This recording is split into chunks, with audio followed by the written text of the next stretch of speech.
اعوذ باللہ من الشیطان الرجیم، بسم اللہ الرحمن الرحیم۔ سورہ الرحمن میں 31 بار فَبِأَيِّ آلَاءِ رَبِّكُمَا تُكَذِّبَانِ آ رہا۔ اس سوال کو، اس چیلنج کو جنوں اور انسانوں کے سامنے پیش کیا گیا ہے،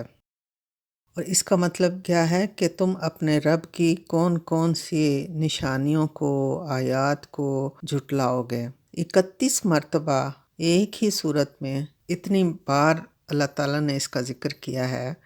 تو اس میں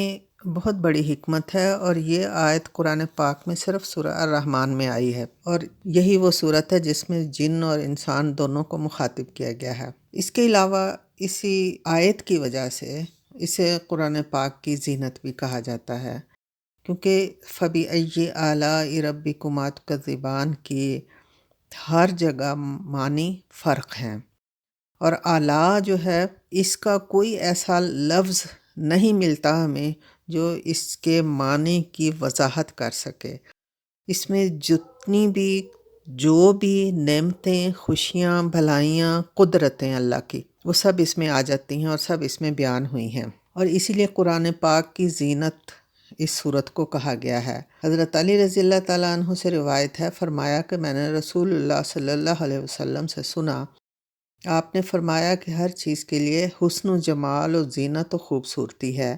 اور قرآن پاک کا حسن یا جمال، زینت اور خوبصورتی سورہ الرحمن ہے، کیونکہ اس میں اللہ تعالیٰ کی ساری قدرتیں، ساری نعمتیں اور ساری انسان کی بھلائیاں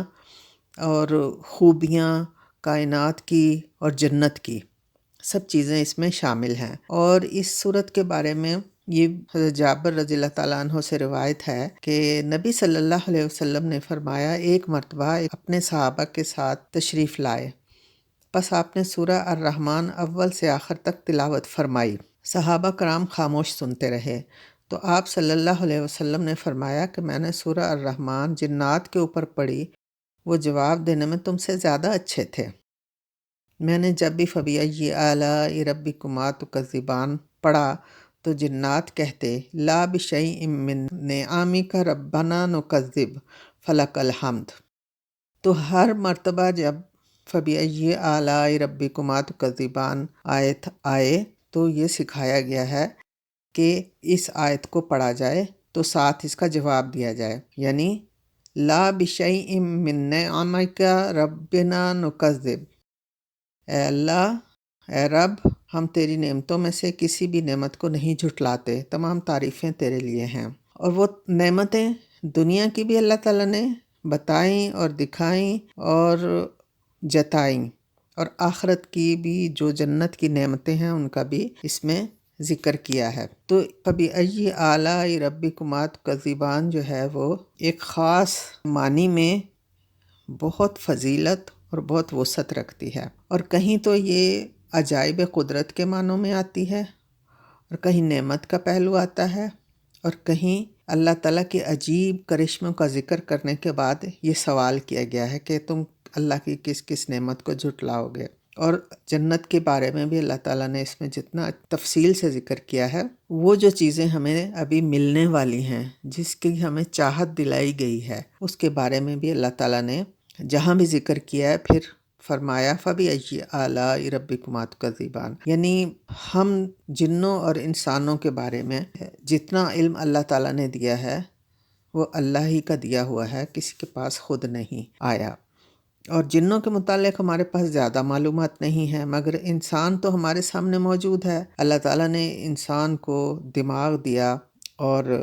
اس دماغ کو اس کے جسمانی اعضاء کے مطابق دیا، یا جسمانی اعضاء دیے تو ساتھ اس کو چلانے کے لیے دماغ بھی اس کے مطابق دیا، اسی لیے وہ اپنے دماغ کی صلاحیتوں سے کام لے سکتا ہے۔ اور یہ اللہ کی نعمت عظمیٰ ہی ہے کہ جن قوتوں سے اس نے انسان کے دماغ کو سرفراز فرمایا تھا، ان سے کام لینے کے لیے موزوں ترین جسم بھی عطا فرمایا۔ یہ ہاتھ، یہ پاؤں، یہ آنکھیں، یہ کان، یہ زبان اور یہ قد بت ایک طرف، اور یہ عقل و شعور، فکر و خیال، قوت ایجاد اور قوت استدلال اور تسخیر کائنات کے سارے وسائل اور عقل،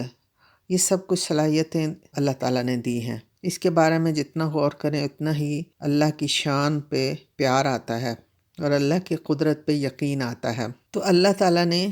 یہی چیز بیان کی ہے اور اپنی صفات حمیدہ کا ذکر کیا ہے، اور یہ بھی کہ اللہ تعالیٰ کی دی ہوئی قوت اور قوت استدلال کی وجہ سے وہ انسان پوری دنیا میں کہیں بھی کچھ بھی ایجاد کر سکتا ہے اور مسخر کر سکتا ہے، اور اس قرہ سے اور اس کے دائرے سے وہ باہر نہیں نکل سکتا،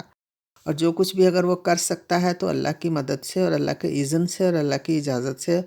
اور اللہ کی دی ہوئی جو اس کو اللہ تعالیٰ نے قوت عطا کی ہے اور اختیار عطا کی ہے اس کے تحت ہی کر سکتا ہے، ورنہ وہ اندھے بہرے قوانین فطرت تخلیق کرتے خود ہی، اور وہ کیسے اس طرح کے کام کر سکتے تھے جو اللہ تعالیٰ نے اتنی ساری نعمتیں دے کے اور ان کو اختیارات دے کے کیا ہے۔ تو اللہ تعالیٰ کی ہر اس نعمت پہ جو اللہ تعالیٰ نے ہمیں عطا کی ہے اس پہ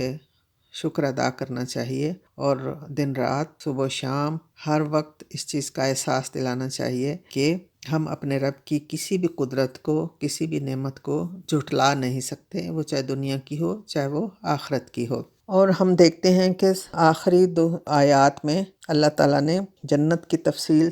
بتائی ہے، اور جنت کے باغات کا ذکر ہے، چشموں کا ذکر ہے، اور وہاں کی جو رہائش ہوگی ان کا ذکر ہے۔ تو یہ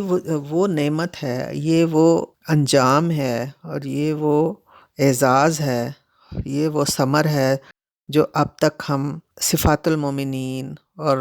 زندگی گزارنے کے طریقے پڑھتے آئے ہیں، ان پہ عمل کریں گے تو یہ ہمارا انعام ہوگا، وہ انعام جنت ہوگی۔ تو اگلے حصے میں انشاءاللہ ہم جنت کے بارے میں کچھ ذکر کریں گے کہ اللہ تعالیٰ نے قرآن پاک میں